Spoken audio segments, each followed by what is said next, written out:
Hello and welcome to Zelda Speedruns. Today we have the very last quarterfinal match of the A Link Between Worlds Any% tournament. We have the quarterfinals 3, and this is Anwonu versus benstephens56, and I am joined by Purple Photon on commentary. And they should be starting pretty shortly. And I will turn over to Purple Photon because he's the expert, and I watched the game and know nothing about it as far as commentary. Yeah, thank you. And Purple Photon Yeah. is one of the MVTs of commentary. Thank you.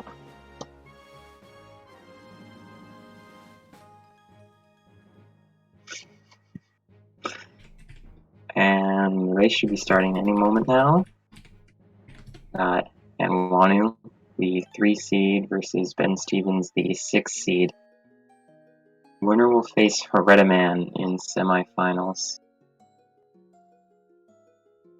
Both of these runners have PBs that are very close to each other. I believe Anwonu's PB is maybe 30 seconds faster. That's very close compared to some of the large gaps between PBs of other runners in the tournament.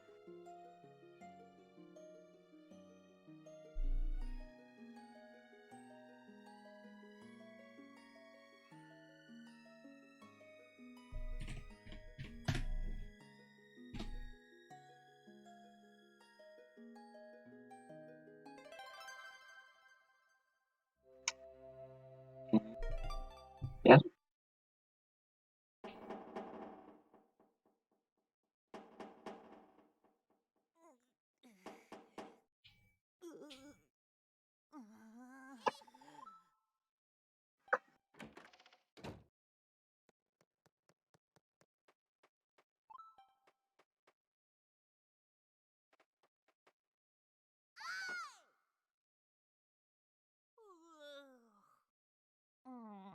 Usually I skip over explaining that English is the fastest language, not because of the scroll speed.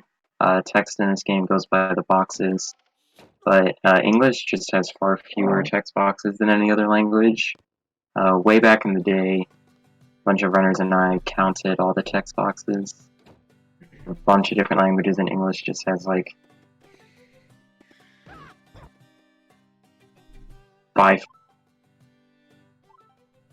text box fastest.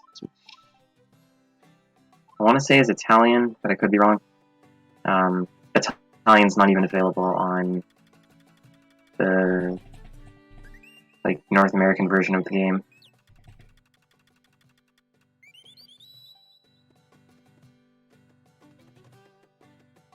As for other version differences, there's really doesn't matter between whether you're playing on an old 3DS or a new 3DS or physical copy versus digital. Basically, only one version of this game, as far as we know. Any loading differences don't really matter. So the beginning, normally you go to Hyrule Castle right away.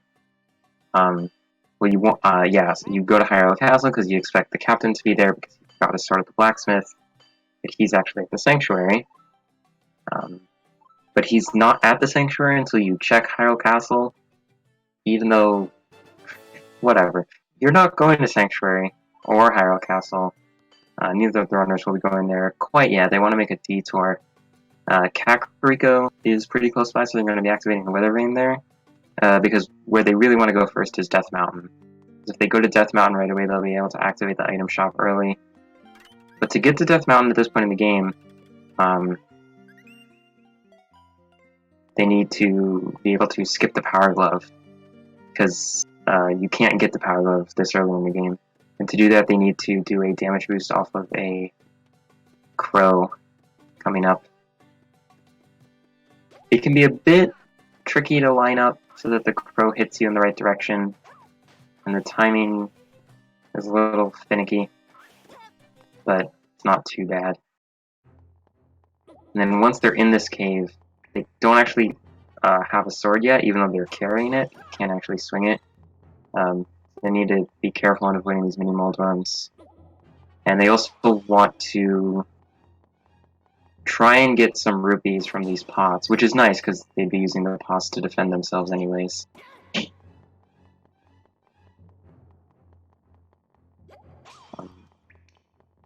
You want is they need to rent an item now that they've activated the item shop with this cutscene on Death Mountain. One of two triggers for the item shop, the other is the flippers. Can actually get the flippers early, but it's slower. Fortunately, slower because it's RNG based, and you have to do that trick twice, where you would slash a bush to get a randomly spawning bee that flies around randomly, and then you have to damage boost off a bee to get across a gap to get to Zora's domain. And like I said, you have to do that twice, so...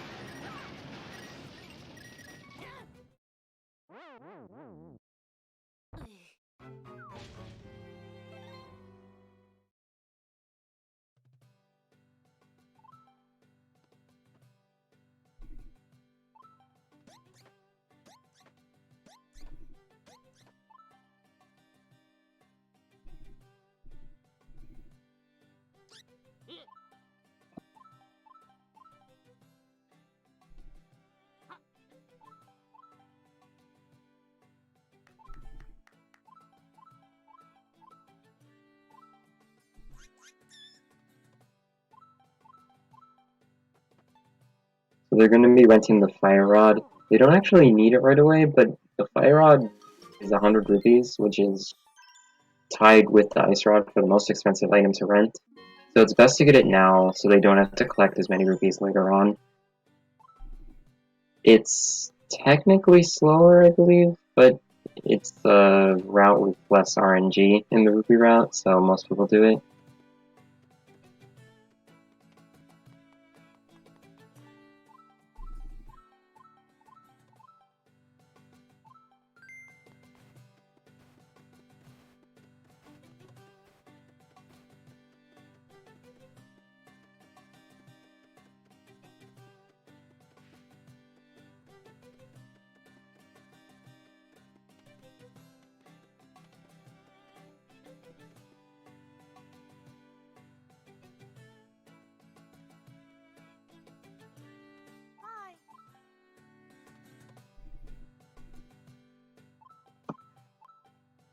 Now they're finally going to the sanctuary.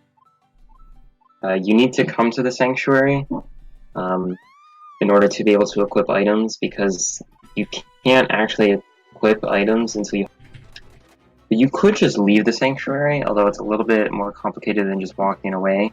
Dompe won't actually let you leave until you finish the sanctuary, but you could death warp. You wouldn't want to rent items before coming here if you did that, because then obviously you'd lose your items.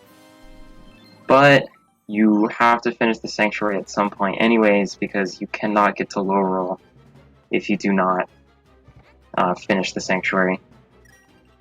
Because finishing the sanctuary allows you to meet Zelda at Hyrule Castle, and if you do not meet Zelda at Hyrule Castle, you cannot get onto the balcony of Hyrule Castle, and then you cannot go up the tower of Hyrule Castle to get to low roll.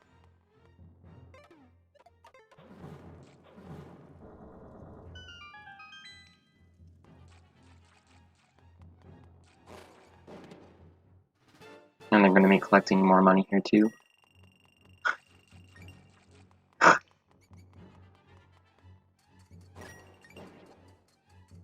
I've never seen that red rupee drop from the rat on Ben's. Ben got a red rupee drop from a rat. That's insane. I've never seen that before.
So yeah, double Ravio.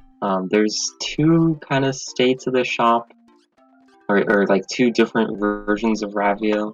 One of which is like the story Ravio, which comes into your house after you finish the sanctuary, and then there's shop Ravio, who appears after you activate the shop, pretty much like the full shop.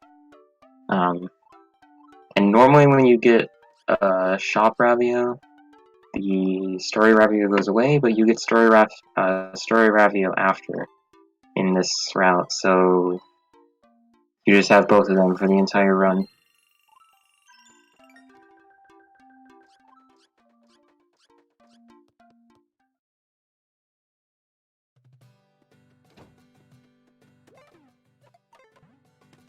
And so they're renting the Tornado out here because they need it for a trick in Eastern Palace, which is the first dungeon coming up.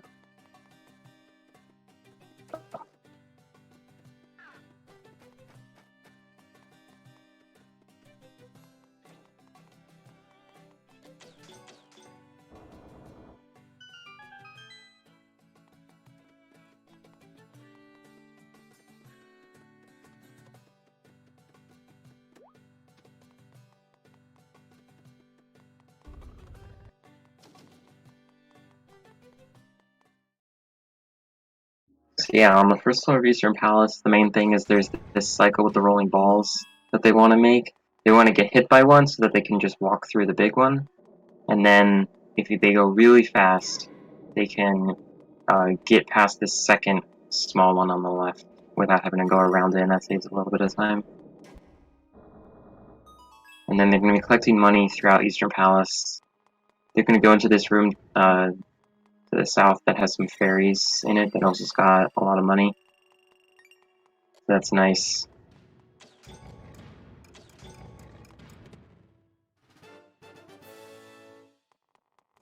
Very convenient for the rupee route there.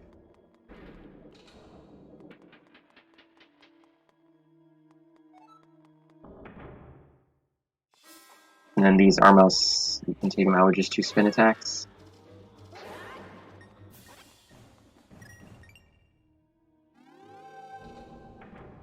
So coming up is Eastern Palace boss key skip, or big key skip. They're big keys in this game.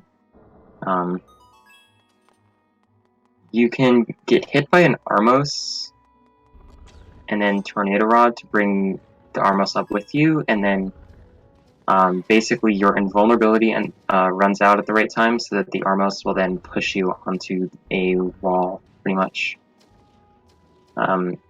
You kind of need a corner to do it, because if not, the Armos will push you to the side instead of the actual wall. But the hardest part of that trick is not the timing on the Tornado Rod. It's mostly getting the Armos into a good position. The better the position, I believe, the more lenient the Tornado Rod is.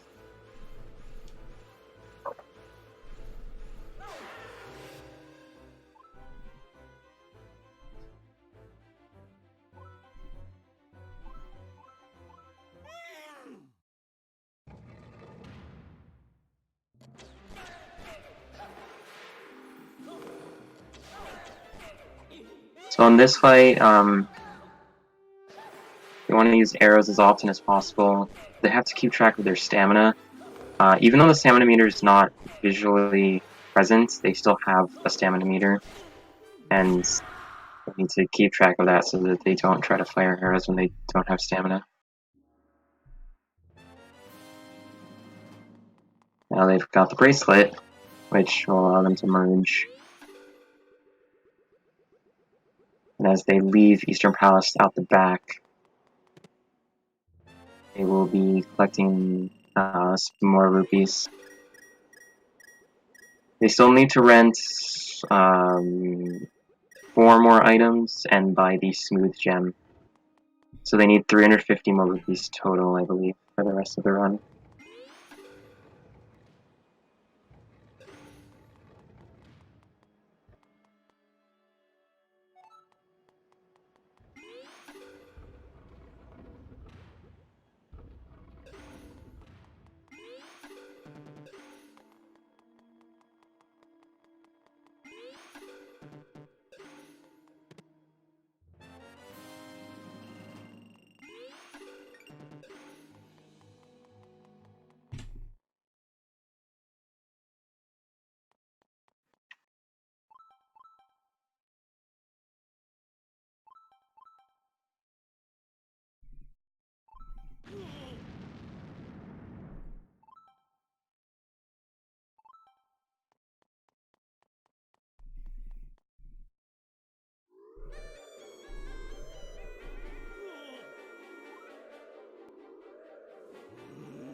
Ben's rupee count is so good.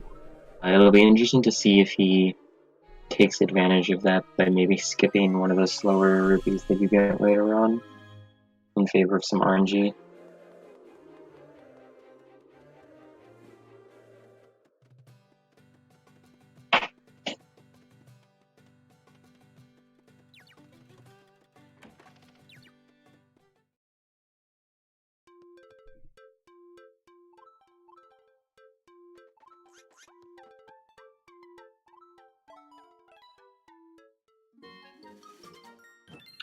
Oh, I'm mistaken.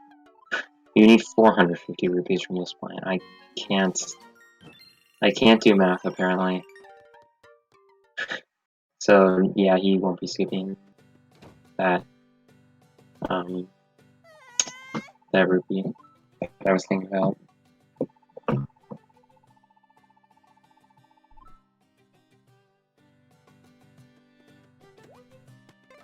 I've watched so many of these races in the past like couple of months, and whatever. Yeah, they are getting the bell now. Is used for warping to weather vanes.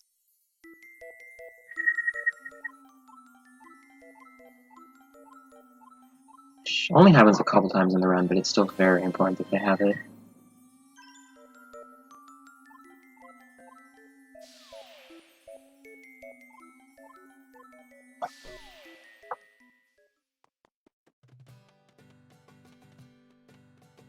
It is possible to skip the bell, but obviously that's slower.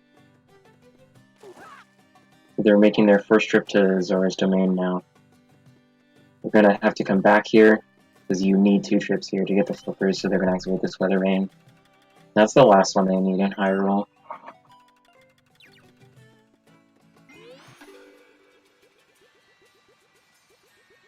During the first trip, you just have to bump into the shady guy. That allows you to buy the smooth gem and get the Pegasus boots. And then if you bring the smooth gem back here, that's when you get the flippers. That's pretty much what they're gonna do.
Oops. Okay. So this is the Pegasus boots. Very important item. Saves a lot of time. Both in just general movement as well as a couple tricks that save a ton of time. So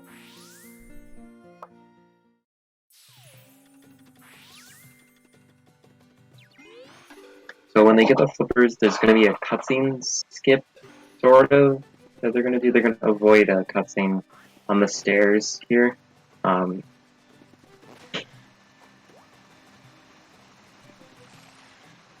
using a bomb and the tornado rod, the bomb will hit you in midair and cancel the tornado rod state, which allows you to like move around, and then you can like get onto the ledge there and get up without walking up the stairs. The trigger's still there, so they're going to be avoiding it on the way back.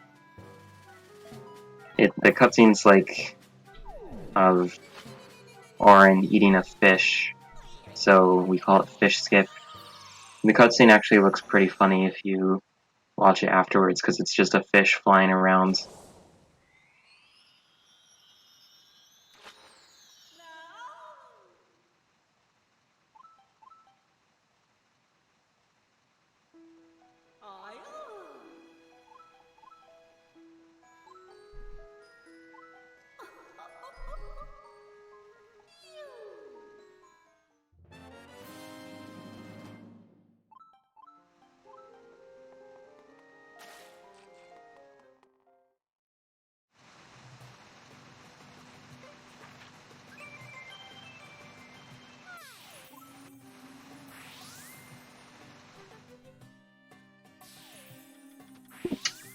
And next is House of Gales.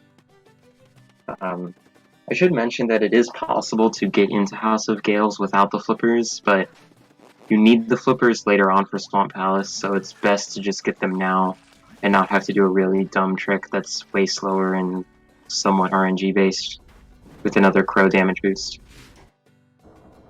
In House of Gales itself, the first floor is basically the casual route. You can use a pot to hit this switch early instead of having to walk around or use a bomb. And then in this room, they don't have the item pouch, so they're going to use the tornado rod only to put these guys out, and then the sword. If you have the item pouch, then you can have bombs equipped as a second item and use bombs to actually take out them after their fire's out. But that's it's only worth it if you have a second item equipped. It's not worth it to switch to bombs and then switch back to tornado rod.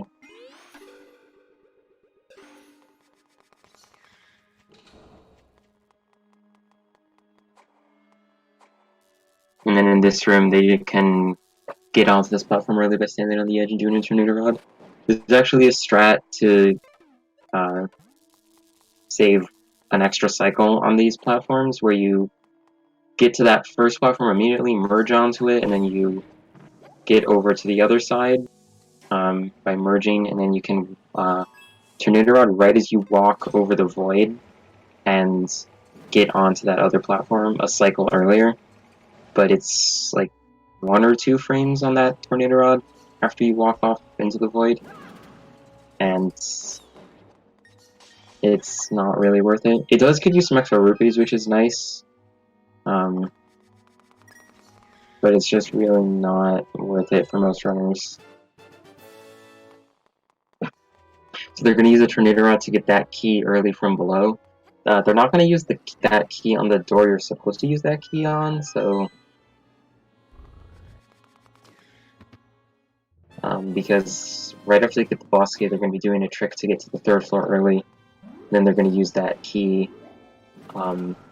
instead of having to get the key on the 3rd floor, which requires going all the way around the floor and doing another room with those fire enemies. Not sure what they're called, but there's a lot more of those in that room and it takes a lot longer. So yeah, they skipped a large majority of this dungeon. They pretty much skipped going around most of the 2nd floor and the entirety of the 3rd floor. They skipped 2 more mini-bosses. Pretty much. You're supposed to like fight the dongos and more of those fire enemies, like I said. But instead, they're already at the boss. So this is Margomil, the pancake. The shells have 5 health, so they're going to be using a bomb, which does 3, and a spin attack, which does 2. They have to be careful with their stamina towards phase 2. Oh, phase 3. I call it phase 2. The first one's like phase 0, so... and that's just because, remember, they have stamina, even though their stamina meter isn't visible. So they have to remember that they have to avoid out. Because if not, they won't have enough stamina to use 6 bombs plus 2 on each time damaging the eye. They would have to wait too long for their stamina to refresh naturally, but if you void out, your stamina refills instantly, so...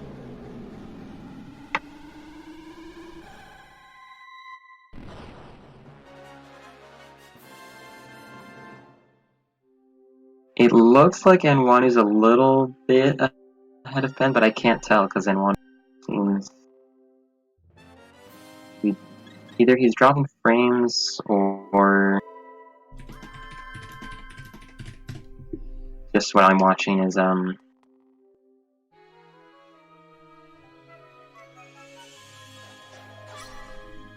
yeah, I'm not sure.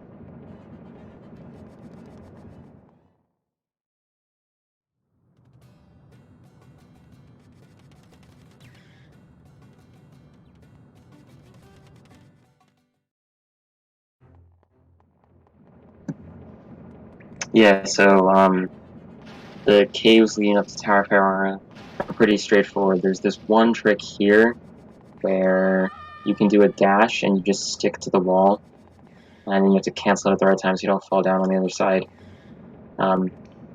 That's not a dash, what we call a dash slide, which is a trick you actually saw in the boss door room in House of Gales, where you can, if you cancel the dash at the right distance away from a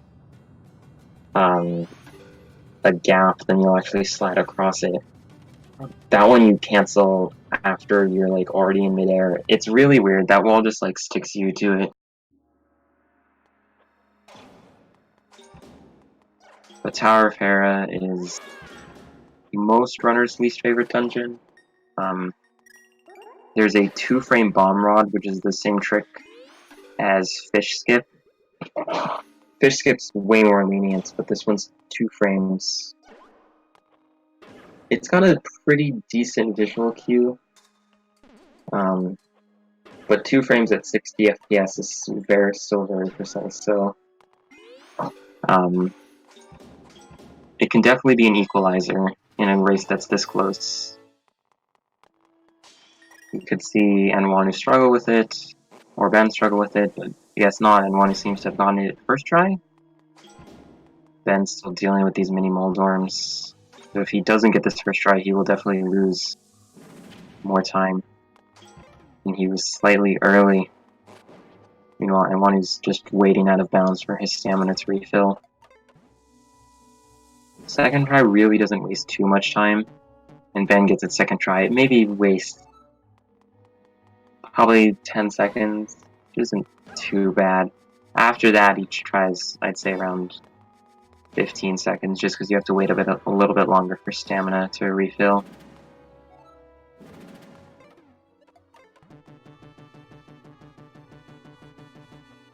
A bomb use and a tornado rod use each use half of your stamina, so you can definitely have wait a lot there. Ooh, looks like Anwonu fell down, hitting the switches before the boss key, so that'll cost him some time. Luckily, you don't have to hit the switches again; they stay hit.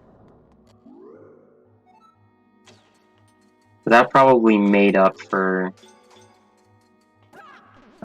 Ben getting it the trick second try compared to Anwonu's first try. Although Ben did mess up the switches as well. Their lead, maybe Anwonu expanded his lead a little bit in Tower of Hera, but it's still a pretty close race. Still a lot that can go wrong in low roll. And Moldorm here can go wrong as well. Moldorm has 7 health. You want to use 3 arrows and then finish him off with a sword slash. The speed he moves depends on how much health he has left. He speeds up, obviously, when he has less health. It can be pretty hard to get the arrow shot if you miss when he initially starts moving again. So, as a backup, some people might do spin attacks, but it's really only the third arrow that's too difficult.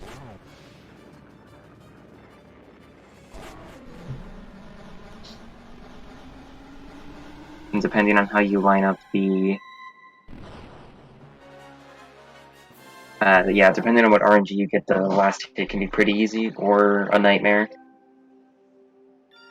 It's possible to skip this heart container. I mean, it's possible to skip every heart container, but it can be faster than most other heart containers to skip this one. Because if you drop down to the floor below and then come back up, the pendant is just immediately spawned without any sort of cutscene. And so if you spawn really close to the top half of the or if you finish the Moldorm fight really close to the top half of the room, it saves a ton of time to skip the heart container. But both runners picked it up, I guess, for race safety. And they're off to Lost Woods to get the Master Sword. Take notes, Herediman, if you're watching, which he's probably not because it's like 4 a.m. where he is. So, Herediman forgot the Master Sword in his last match, so but getting the Master Sword is pretty easy. This is kind of like the midway point of the run, sort of, because the next 10 minutes are mostly cutscenes with not that much going on. So,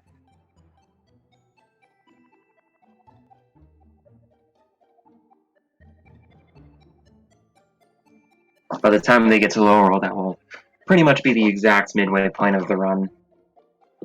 And these ghosts here, you don't need to watch which directions they fly around when they're trying to confuse you. You just need to know which one to look at when they fly off through the different logs. On the first one, you always want to watch the one on the left and go that direction. On the second one, you want to watch the ones at the top and the bottom and go the direction that neither of them go. And then on the third one, none of the ghosts matter because you always go down. Which is interesting, but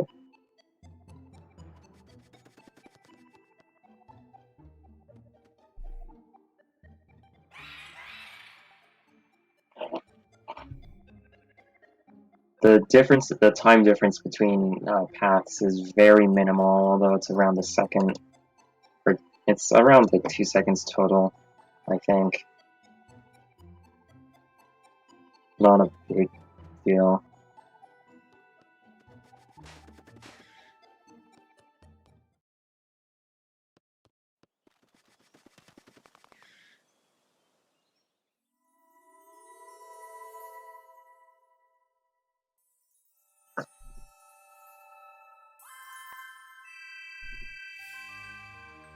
So the Master Sword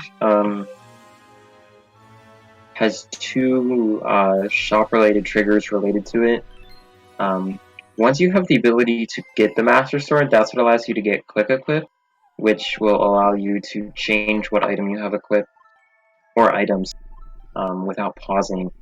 So you can just, like, walking around and bring up Quick Equip and change what items you have, which is useful for a couple reasons. One, it's faster because you don't have to pause, but it also allows you to do a trick called Quick Equip Canceling, which is going to be useful for combat as well as some trimming up. The other trigger related to the Master Sword involving the shop is that actually having the Master Sword allows you to buy items from Rav. We're not going to be buying any this run. It costs way too much money, and there's no real difference because dying is would be bad because some of your items are rented, and then you lose the ones that are. But also, there's just faster ways to get back to your house, like warping there. So there's really no death ropes after the very beginning of the run. So there's absolutely no benefit in buying items unless you're upgrading them, which it takes too long to upgrade them. 90%.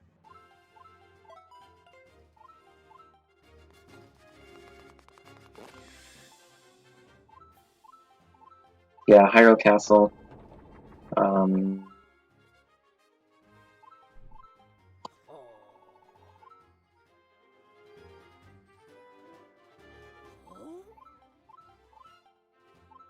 In the lobby here, you have to wait.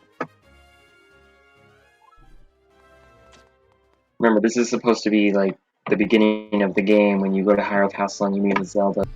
The castle's kind of in a mixed state right now because we're also back here for our second trip to go up to Lowrul, which is why there's enemies in the lobby and stuff. And then this cutscene with Zelda doesn't exactly play correctly because Zelda's not actually here. So, kind of just Link is invisible and the camera's kind of stuck here instead of panning and playing a short cinematic of Zelda.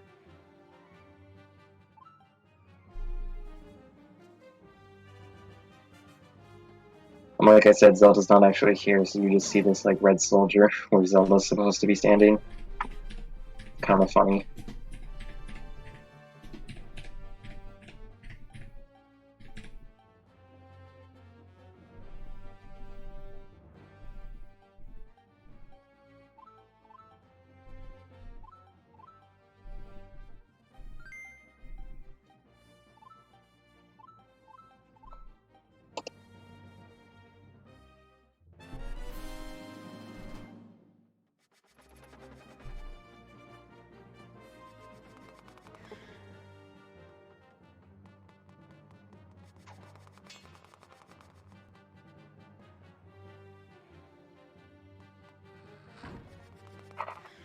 So here you're going to see Anwonu use quick equip canceling with the Ice Rod to kill that red soldier a lot faster than you normally would be able to use the Ice Rod.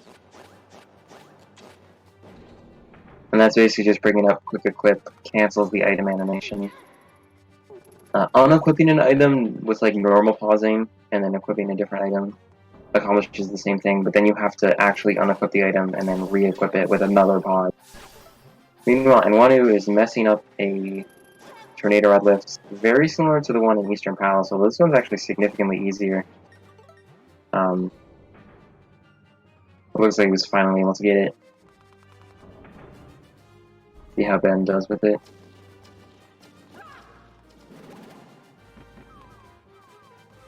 Ben also messed it up. Wow. That trick is really easy.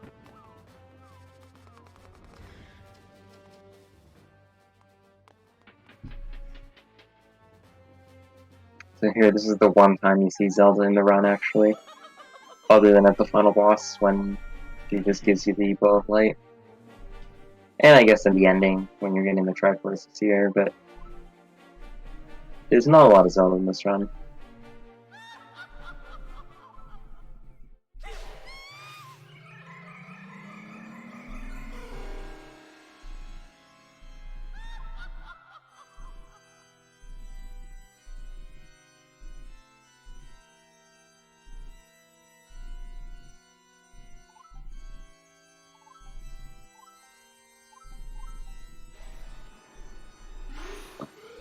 So in the second half of Hyrule Castle, you kind of just want to avoid enemies, dash up these paths. Usually you don't want to dash diagonally, because then you could bonk due to subpixels or stuff, but sometimes it's worth the risk.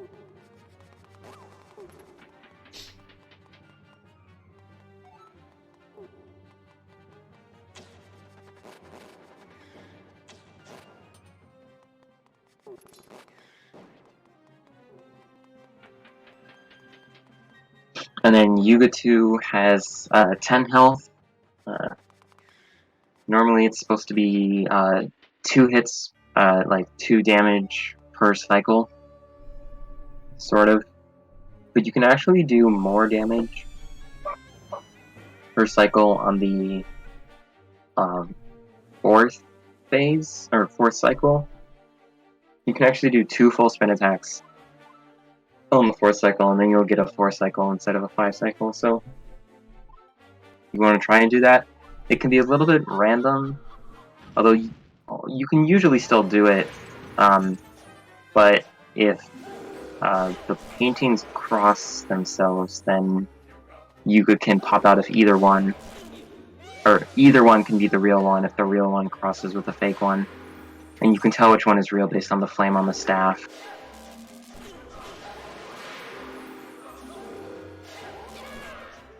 Looks like Ben got an easy pattern. Like I said, you can still do the 4 cycle. It's just slightly slower if you get one where the paths cross. Then you kind of have to stand in the middle to make sure you can get to either of them.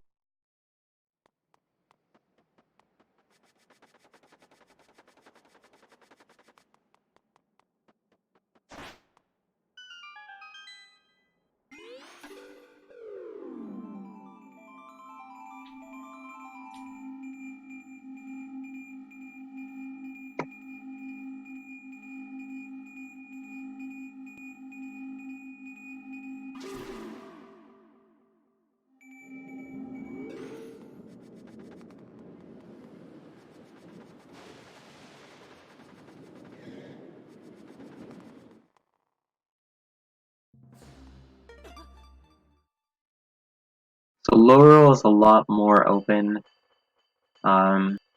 Technically, you can do the dungeons in whatever order you want, but obviously there's certain orders that are faster. With glitches, it is actually possible to do them in any order. Without glitches, there's one restriction, but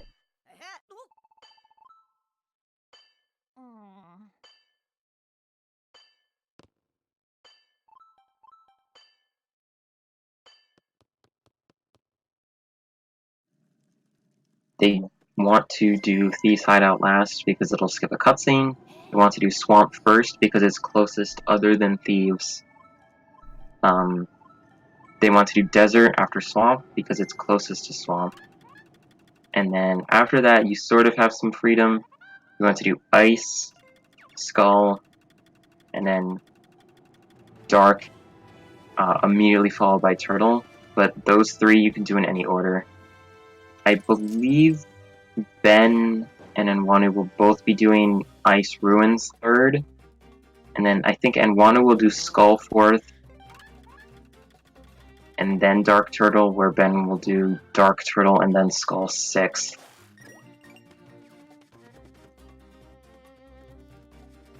But for now, they'll stick together. So yeah, to get into Swamp Palace, you're supposed to have the Big Bomb Flower, which is 200 more rupees. You have to go get it. Or you can steal it, which is slightly faster. Just because you don't have to spend the time actually collecting the rupees.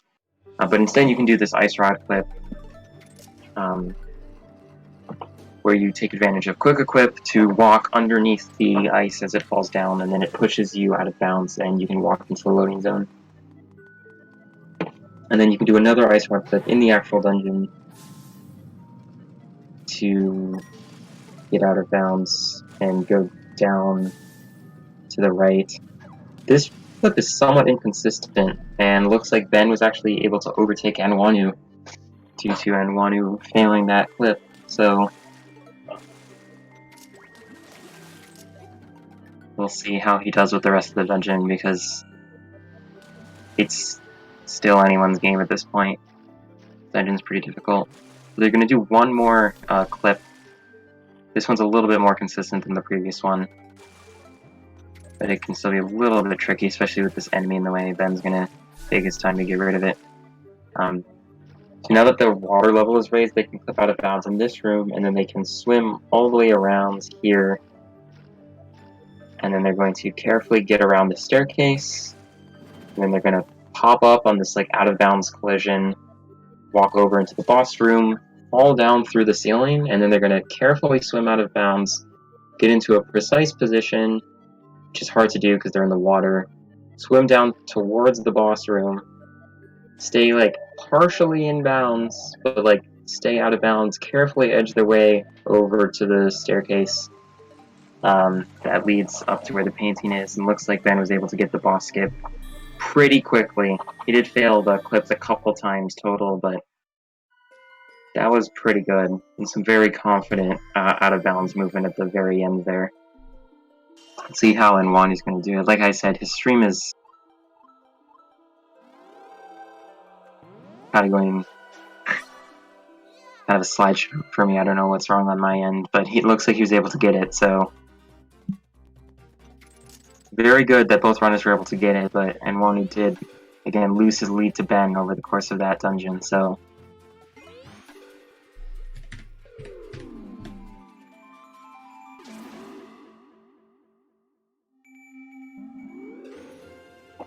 next is Desert Palace. This dungeon is not really a dungeon, because they're gonna never enter it, never fight the boss. They're gonna go straight to the painting. It pretty much takes like less than 2 minutes from getting the swamp painting to getting the desert painting. They're gonna use one more ice rod clip, which is the last one of the run, to get out of bounds underneath a like this section of wall here, and then tornado rod to get inbounds on top, and then they're going to do another they're going to get out of bounds again, this time with the fire rod to get onto this upper out of bounds area, and Ben failed it, but luckily he stayed on the ledge and got it that time. And then you can dash around here on this out of bounds area over towards the boss, and then you can do a dash slide. A little precise, and you can go straight to the painting. And the heart container is there, which is nice for a health refill, especially after you just did a fire rod damage boost and haven't had a health refill since pretty much since the Master Sword.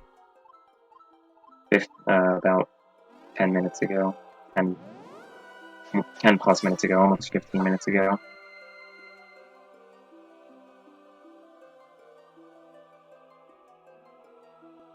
There's like 3 true boss skips in this game, and that's the only one where you can get the heart container even if you skip the boss. So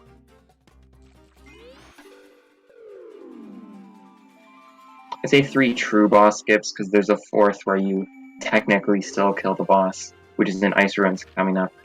But first they have to get to Ice Ruins, which is mostly just an auto-scroller. There's going to be one trick they're going to do to skip the ore mine in Hyrule, which is kind of also an auto-scroller. Although it does have some cool ways to speed it up, which you don't really get to see a lot of the time. But they're going to come here in low roll, do a fire rod damage boost on this bridge, and use the hook shot to get down to the bottom side of the bridge, and then hook shot again across, and Ben failed it. Looks like Anwonu regains the lead. Maybe.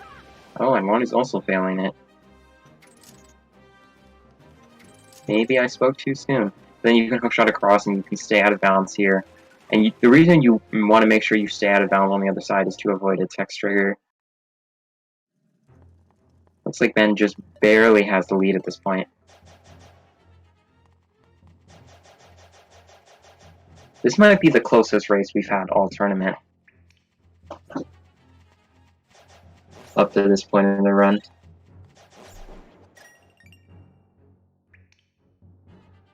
This is hype. And playing it safe by merging into that platform, whereas you see Anwonu did a tornado rod to get on top of it. It's a little risky, but it does save half a second, just because it skips merging.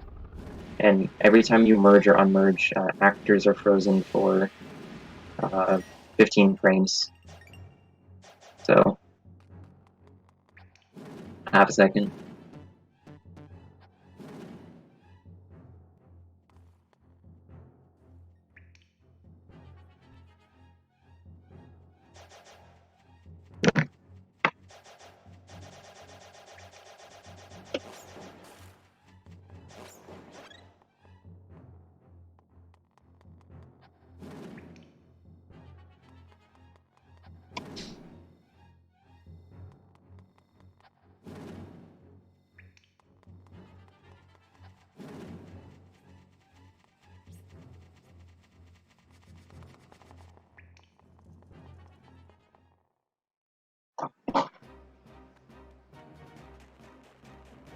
So Ice Ruins itself is a very short dungeon.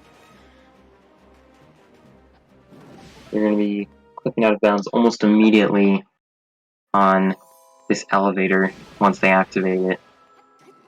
They can use the Pegasus boots to stay out of bounds, which this is the single greatest time saver of the Pegasus boots.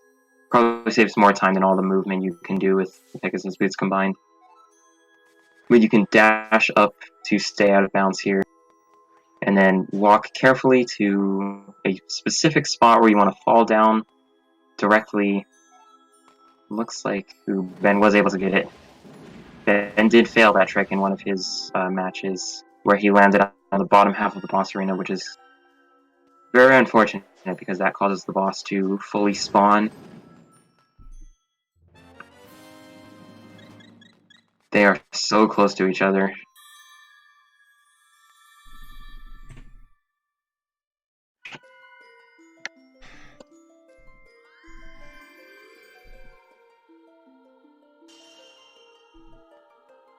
It's going to be sort of hard to tell who's in the lead for a little bit here because they're going to be doing slightly different routes. Anwonu is heading to Ben will be heading to Dark Palace, like I said. So it's just more suspenseful because it'll be harder to tell who's in the lead. Unless there's obvious big mistakes, we won't be able to tell until they enter Thieves' Hideout. Or until they warp to the blacksmith, I guess.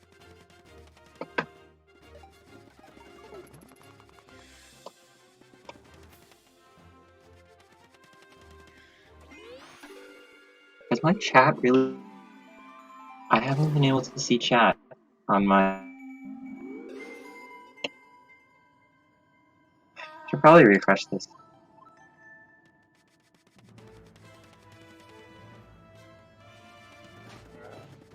I only really have one stream because the other one's a slideshow. I don't have chat. I'm doing great.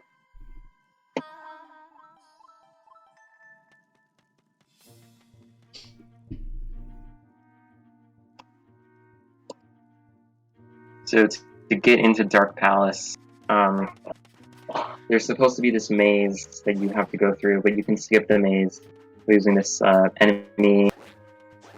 Precisely line up this enemy. It looks like Ben got some pretty good RNG with the pattern, though he didn't get it exactly where he wanted to with those sword beams. But you can get the enemy in a precise position, stun it, and then bonk on the tree. It looks like he's gonna have to wait for these guys to turn around. I'm behind right now because I'm not watching the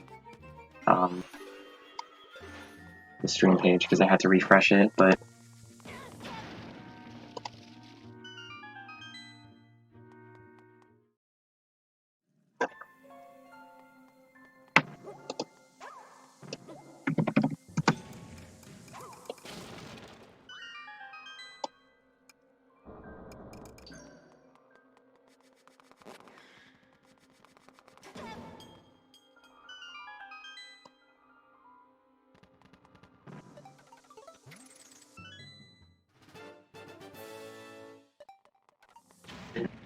stream page. But that's okay. App from the main site.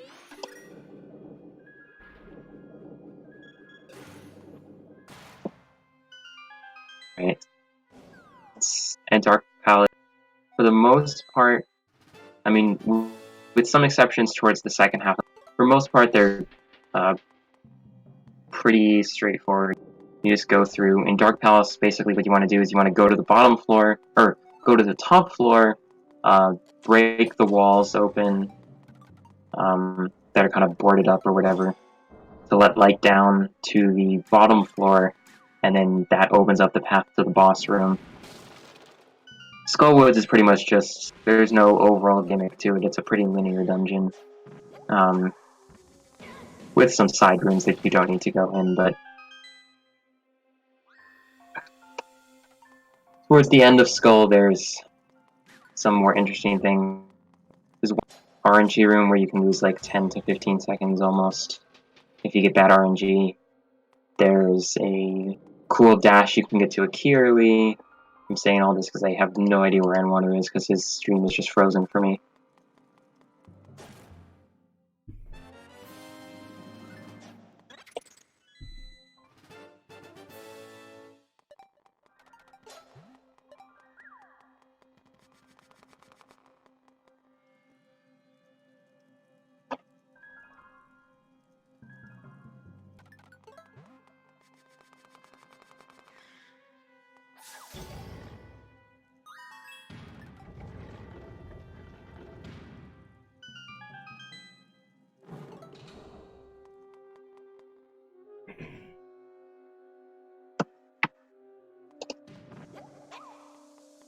So Ben's getting the boss key. The bombs can despawn for no reason in this room when you throw them over the wall. You can also do things like that, where the bomb like sticks to the top wall, or like that other wall there. And the energy potion pickup there is intentional because you want to pick one up during the boss, and so picking up one there is just better, so that the text during the boss doesn't mess you up. Something is, I don't know.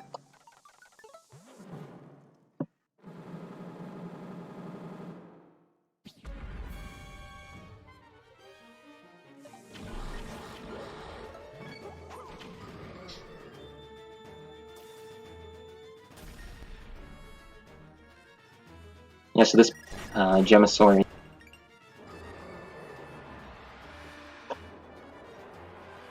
Three bombs. There's a lot of switching back and forth between the lamp and bombs. But here you want to wait for Gemosauri to get close to you before lighting the second torch. Otherwise, you can kind of get really weird patterns where he just walks around and doesn't mess with you at all. Makes it really annoying that one of his attacks is literally just walking around. But Ben got a good pattern there.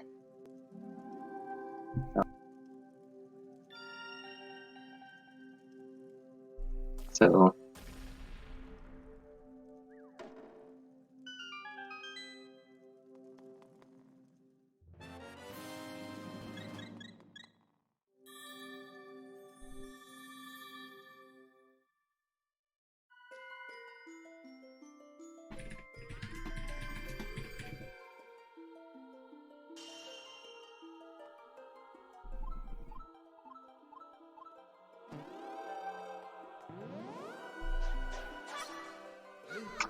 these are different.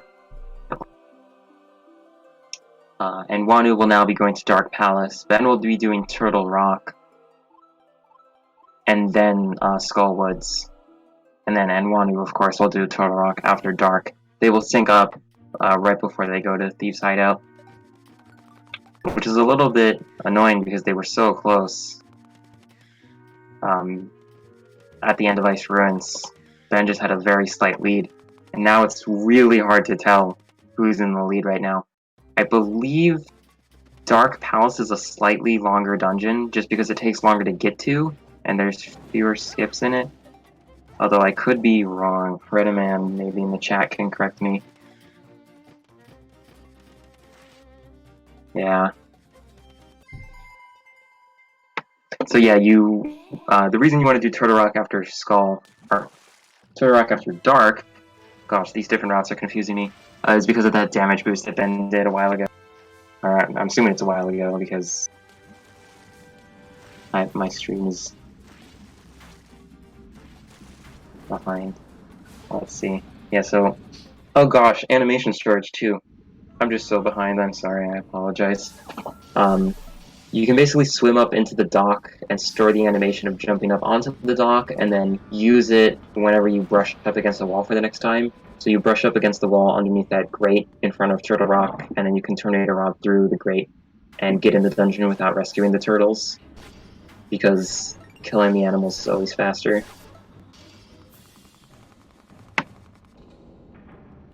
And then the first floor, you just do the Wizrobe fight to get down to the basement, and then in the basement you want to do a boss key skip with a using a whiz robe to cancel your tornado rod in the same way that you would use a bomb to cancel your tornado rod and a bomb rod. But using the whiz robe shot makes it a lot easier because it travels horizontally, and whereas the bomb expands vertically. And so if you do it with a normal bomb here, it's one frame, and it's really difficult. Ben having some trouble lining up the whiz robe shot because you need to freeze this platform in order for the whiz robe to spawn high enough in order to actually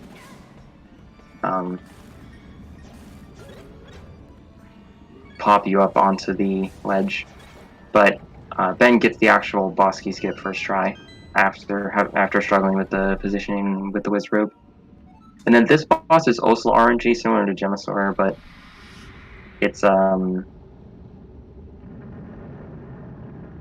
it at least doesn't have a dumb attack where it just doesn't attack you. I mean, that's sort of the first phase where it's just swimming around, and then once Ben did not switch to the ice rod.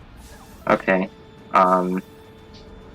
After you hit it twice with the ice rod, it does send that like fire spout up and come after you. And then after 2 more times, it does it again.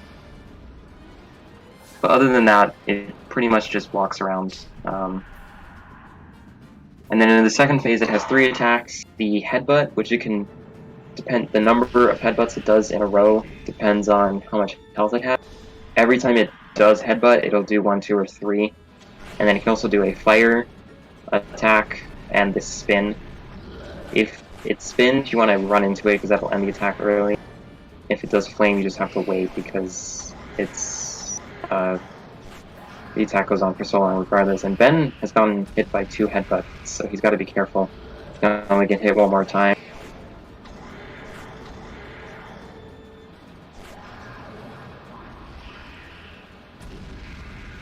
Should be close to dead at this point. Yeah, okay. A little bit of a sloppy turtle rock from Ben.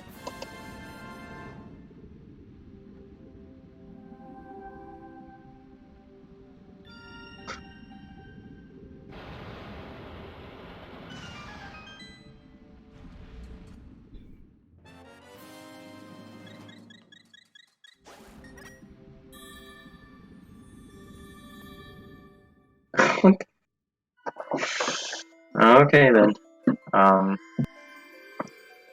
Yeah, Anwonu getting to the end of.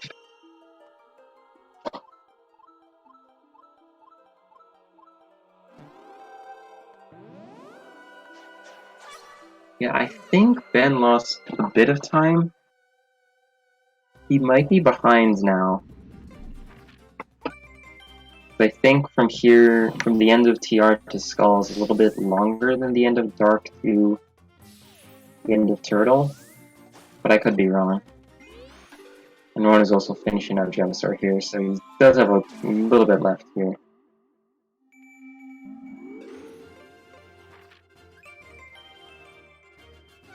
Yeah. Maybe tied, maybe Ben's got a little lead. I can't tell. I would say that Skull is more random, whereas Turtle Rock is more difficult, probably. Although it's not too difficult, like it used to be with the frame perfect boss key skip.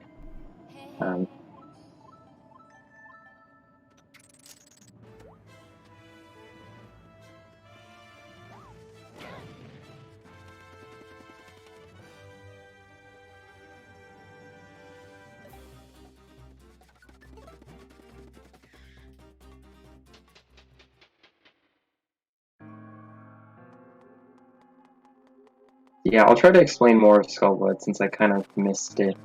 Missed explaining it when Anwonu was here, because Ben was in Dark.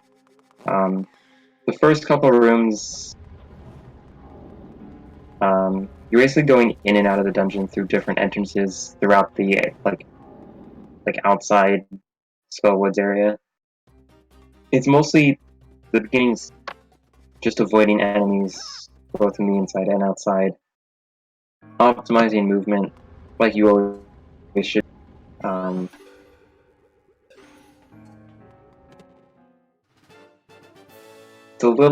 it's random in a lot of these places because you want to use the lamp sort of to get through these enemies. If you use the lamp or any source of fire or explosion on a Gibdo, it turns into a south boat, and you can walk right through it while it's like transforming.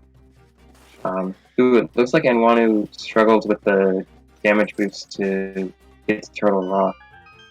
But it looks like he got it now. Anyways,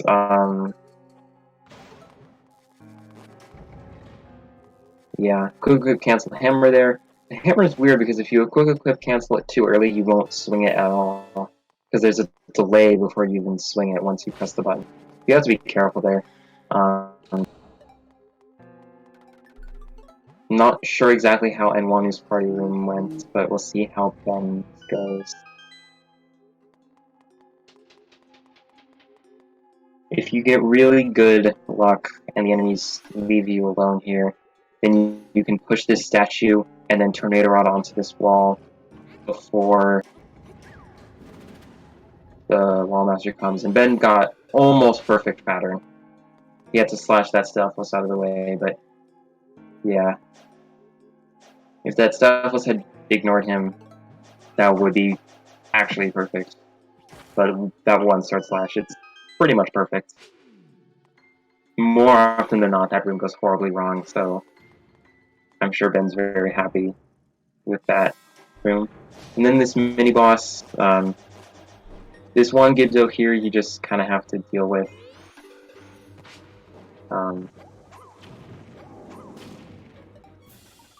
And you can use the Wallmaster to kill one of the Gibdos like on the upper areas there, and then you can use 2 bombs.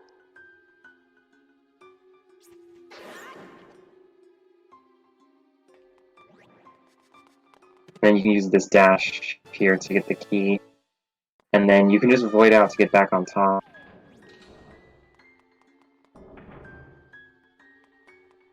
Ooh, what happens to Anwonu? Ooh, he's really low on.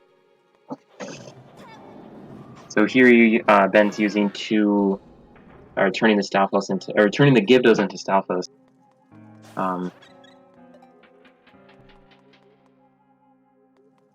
And then quickly taking them out with a spin attack. And then here is eyeball duping. You can throw the eyeball at the pedestal, and then the next time you throw it, you'll be able to pick it out of the pedestal and have it go in the pedestal at the same time, which means you can use that eye in the other pedestal and not have to go to the bottom of the room, go outside again, and then drop down in the right hole and get the other eyeball.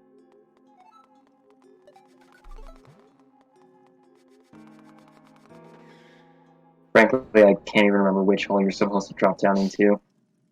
I think the only reason I remember is because I saw another runner of this game fail that trick recently and attempt to go through every hole and get it on the last try. The correct one to actually get to where the eyeball is. And then there you can skip that boss. That trick was found the day the game came out, as I'm sure a lot of people know by now.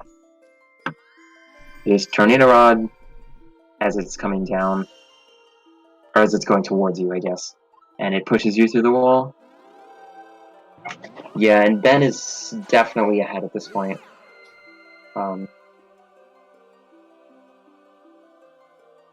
Maybe by 20 to 30 seconds? Maybe not that much.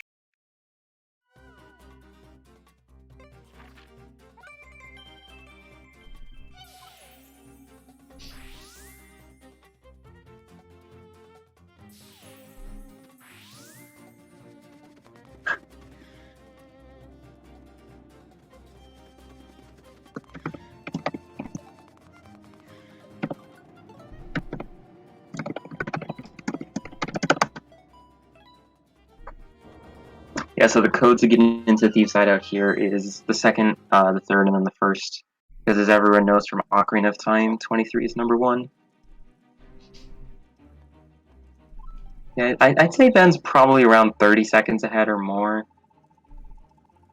Hard to tell.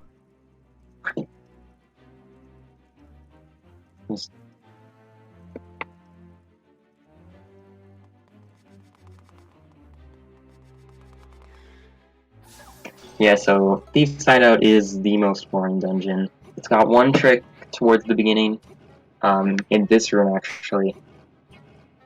You want to push the statues to actually solve the puzzle as it's intended, but then afterwards you want to push them again in a way that allows you to clip to the floor below you, but onto the ceiling of the floor below you, which is kind of in between the floors, so the camera's going to glitch out a little bit. And that's basically just a faster way of getting to the mini-boss. And it skips solving this one puzzle, which is really the main time saver of it. It allows you to skip this one puzzle and just this week. Which is probably the only reason it saves time. But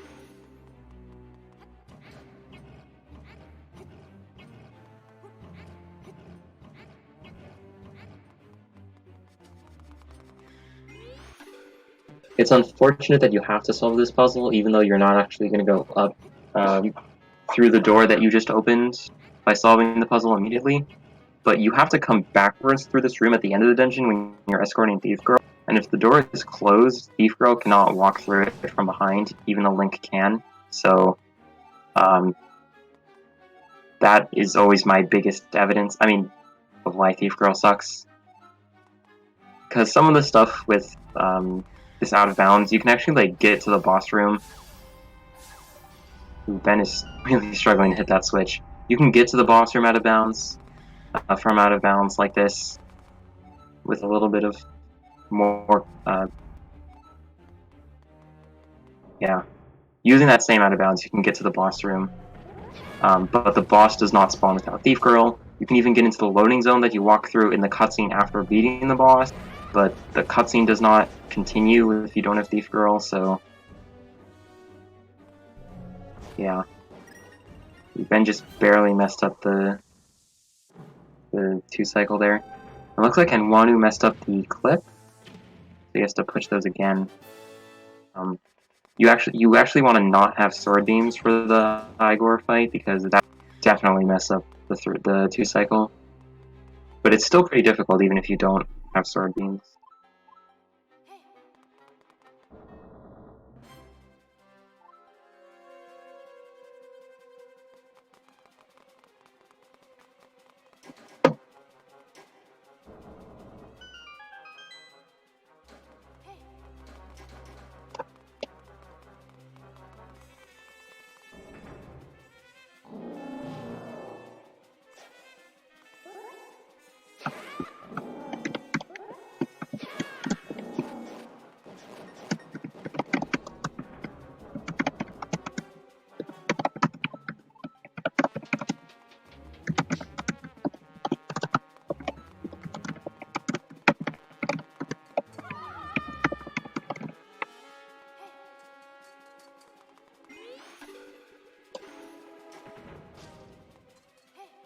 So yeah, the rest of the dungeon's pretty straightforward.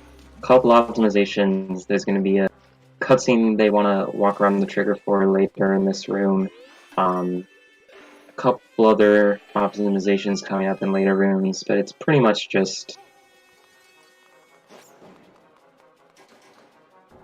good movement, hoping Thief Girl doesn't get caught on corners or bump into an enemy. Yeah, the Ben slide, the Ben Stevens drop. We want to see it. It's a couple frames coming up in the next room, once, after the staircase. Basically, you hit a switch that's near a place where you drop down off the ledge, and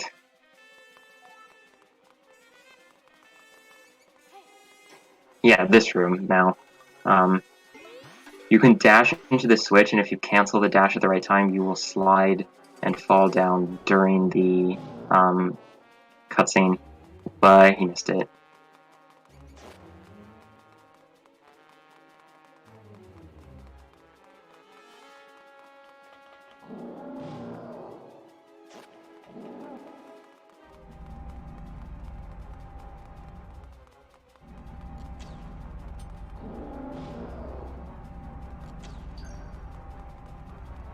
Ooh, that was really close on that arrow shot. Ben missed the first one, and those enemies got really close to Thief Girl.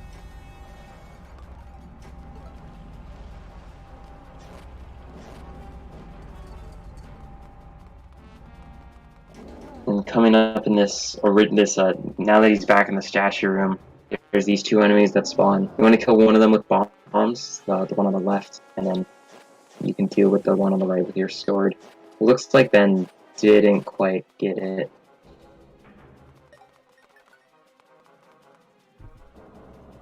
And then getting the boss key, you can do a minor time saver where you can Tornado Rod onto the handle instead of merging on the moving platform here. The moving wall, I guess. You can just stand on this handle for some reason and then merge along this wall and drop down to get to the boss key. Only saves like less than a second, but it's not hard, so. And then this boss is just destroyed by the hammer because it does double hits. And, yeah, really powerful. Also, I just realized, everyone make fun of Redaman in the chat because it's like 4 AM for him.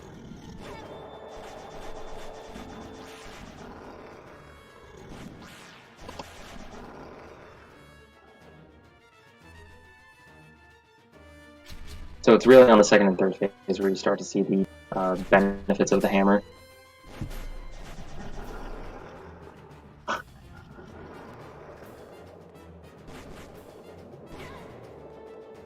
Ooh, just barely not able to get the double hit. Yeah, that second double hit on the third cycle, or on the third phase, got cancelled by the head. So,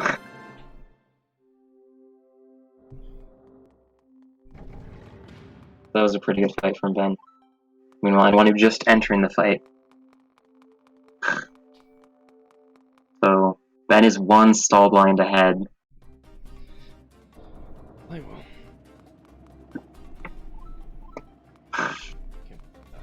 Alright, guys, take it easy.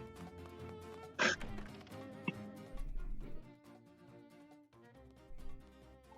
really just comes down to the trial skip and Buchanan. Anything can still happen at this point.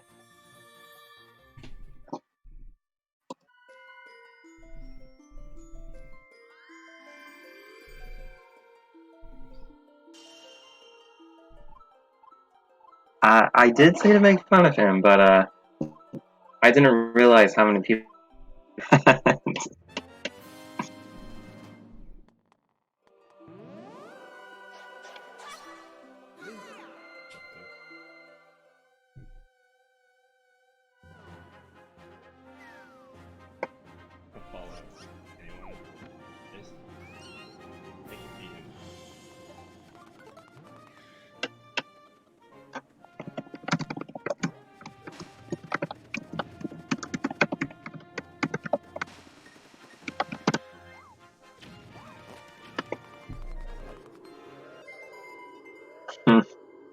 So, in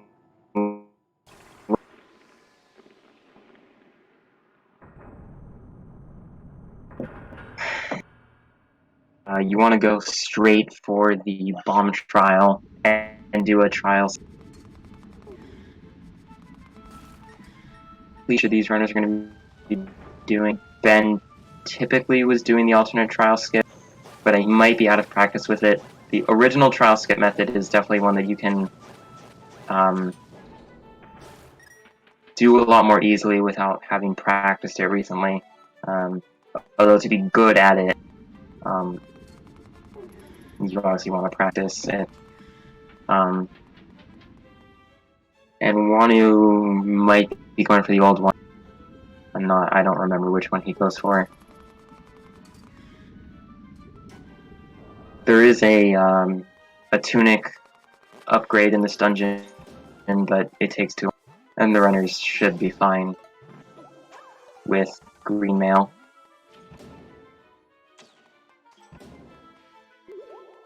Looks like Ben is going for the alternate trial skip.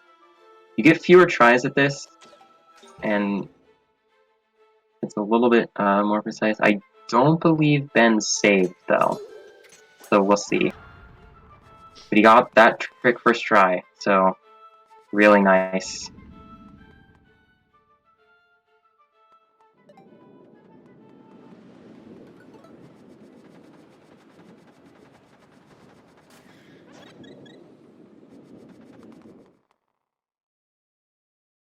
Yeah, did Anwonu save? I must have missed if he did, because that takes probably 10 to 15 extra seconds.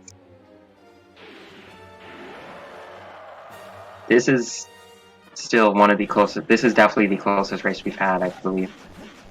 We'll see how good Ben's Anwonu fight. Ben's Ugandan fight is. He does have as many hearts as you can have.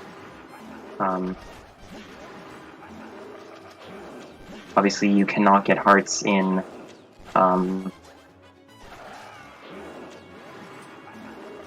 technically, you could have 12 if you had failed the Swamp Boss, but you can't get the Skull Heart Container, and he didn't get the Swamp one because he skipped the boss. So the most hearts you can have is 11.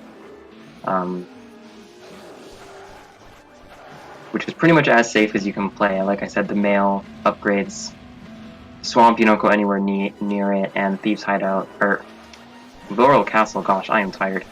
The one in Laurel Castle just takes too long to get.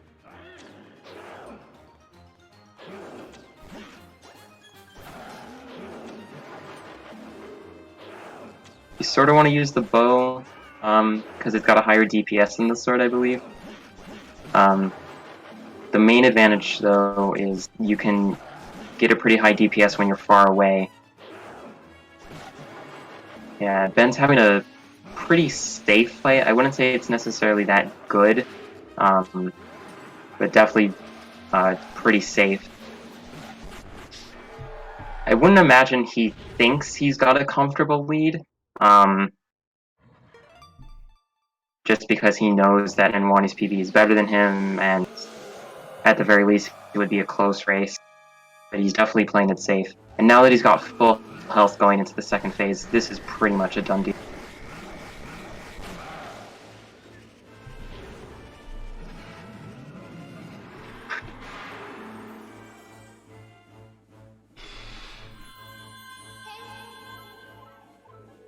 And he can mess up tennis and lose some time, but he's not going to lose more than a minute. And he's not going to die at this point with full health and 11 hearts. So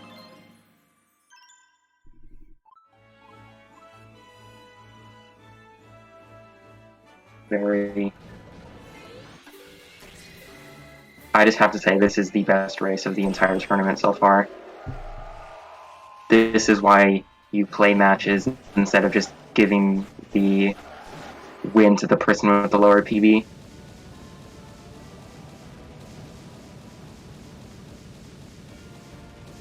I guess while we have the Ugandan fight here, the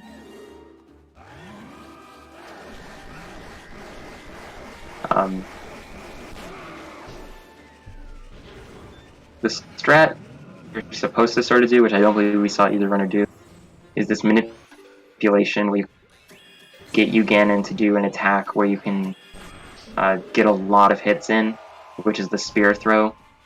Basically, every time he appears after a teleport, you want to shoot the bow or shoot an arrow at him, and then he'll teleport somewhere else and most likely do the spear throw.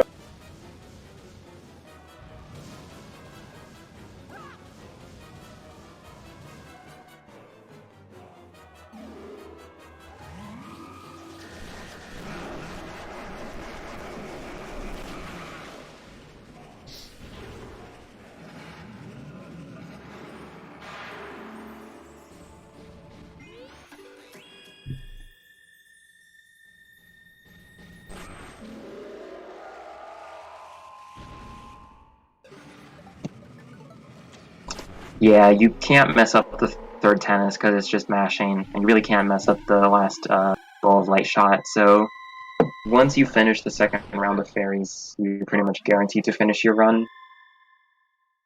And wow. Pretty good run from Ben. He's going to finish just around a minute behind his PB, I believe. It's pretty good run. And Anwonu's looks like around 3 minutes behind his PB. So, very good run from Ben. Not the worst run from Anwonu either. He's going to get around a 127. So, yeah, wow.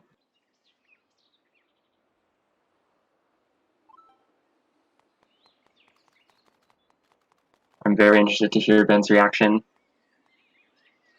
and Anwonu's as well.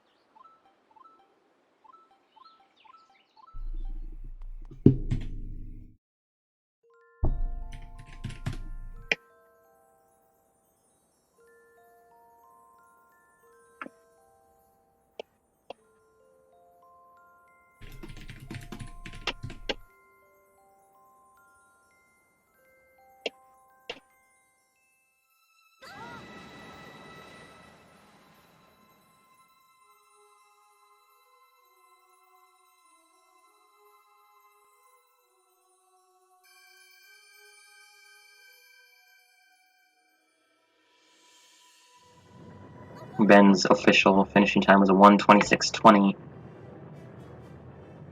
And Anwonu just finishing up with getting the Triforce. See if Ben wants to hop on for an interview, which... yeah. Yo. Hello. Yeah? I haven't had the stream open, so, was it... Oh, yeah, that was close. Really close race, the closest race of the entire tournament. Cool. Anwonu was ahead of you for most of Hyrule, but not by too much, maybe by like less than 20 seconds. You took the lead at Swamp, and then just slightly built on your lead for the rest of the run. Okay. I haven't had the stream open, well, so, was it... Oh, yeah, that was close. Yeah, I don't know. I had a good run. I guess Anwonu also probably had a pretty good run. Oh, it was close. Yeah.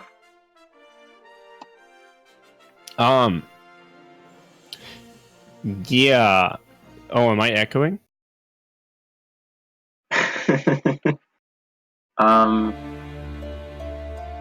Oh, yeah, maybe. My mic was on apparently for the stream. I thought I turned that off. Okay, well. That's what it was. I just like heard random typing throughout the entire thing because I had your audio. Oh my! I forgot to turn my mic off. That is so stupid. Well, I guess I didn't have clean audio. Okay, well. But it's a good thing I didn't say anything really dumb to myself. Well, hey, I guess that was a good race, and, I just want to say that Anwonu is, like, probably one of the people I look up to the most in speedrunning. He's, like, the reason I wanted to start running this game. Like, oh, man, when would that have been? When did this game come out? 2013? 2013, probably like early 2014. It's the reason I even wanted to run this game, and I don't know. And Anwonu's really, really cool. I'm really glad we got to race in this tournament. So if you don't watch him or you don't follow him or anything like that, he's the guy you should follow. Forget about me. I'm not interesting. And Anwonu is kind of a legend, and it's really cool to race him.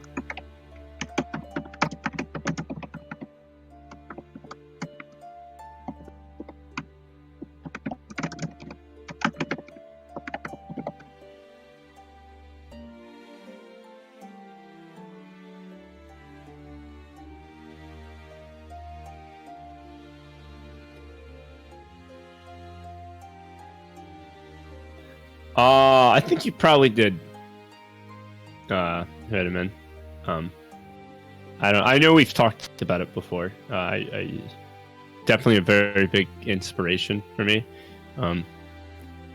So yeah, I'm glad that the race that we had together was the only good one I've had. If I was gonna have a good race, I'm glad it was this one. Yep. What is this clip? Oh yeah, both of you messed up this the bridge. Oh, that's something. Oh man. Oh, it looks like Anwonu takes the lead, and he failed it. Oh no. Oh, that's really something.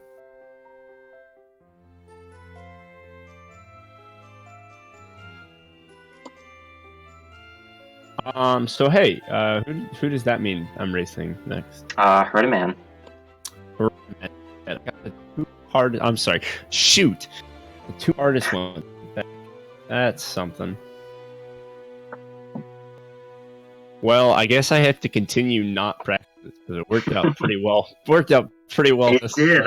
I was like, I don't think Ben's been practicing. He's probably gonna do the old trial skip, and then you got the new one first try. The new one is easy. I will never do old trial. I will never do old trial skip. No, I have like the perfect visual for it. I have like a 3-step verification for making sure I have the position right, and it's easy. Man, 3-factor authentication, even more secure than 2-factor authentication. It is.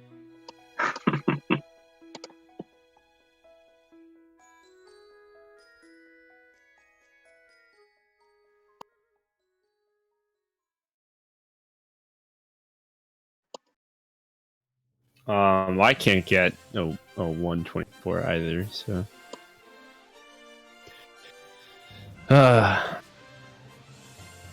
Yeah, I don't know. I feel like if I had been practicing a little bit more, this probably would have been a PB, because it's just like the only thing that really went poorly besides maybe Hera is just like little tiny stuff all over the place.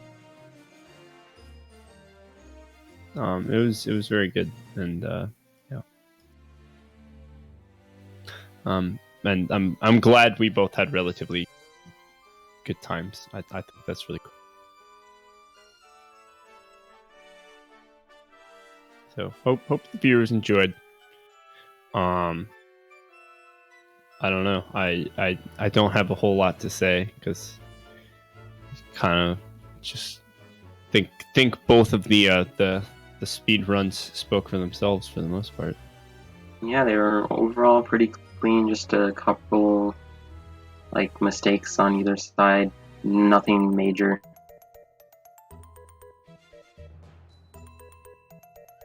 Yeah. Great race.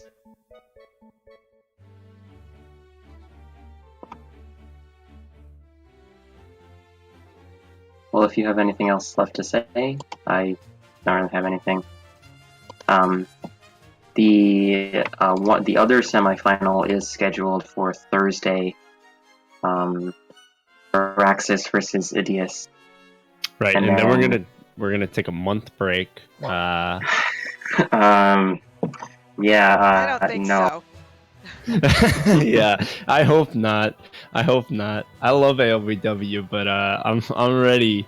I'm ready to finish this up. Any last words from either of you? No, I'm content. Well, we'll just have to wait for you and Herediman to schedule your race and see what happens on Thursday. Absolutely. Okay. But it was a great race tonight. I want to thank both Ben and Anwonu for a great race. If you haven't, make sure you do follow them. And also, big shout out to Purple Photon for doing commentary as he's done on a fairly regular basis. And I'd like to thank everyone for joining us tonight. It's been a great race, and fun and very fun, and I'm glad I'm able to help out with this tournament as best I can. And thank you for helping out. Honestly, thank Yeah, you. even though I harassed you. Yeah, I need the harassment. It's good. Okay. Don't worry about it. Round of applause for the host. Woo! Okay. Well, I guess if we're good to go, I'm just going to thank everyone for joining us either tonight or in the morning or in the afternoon, and we'll catch you next time. So, see you then. Bye. Bye.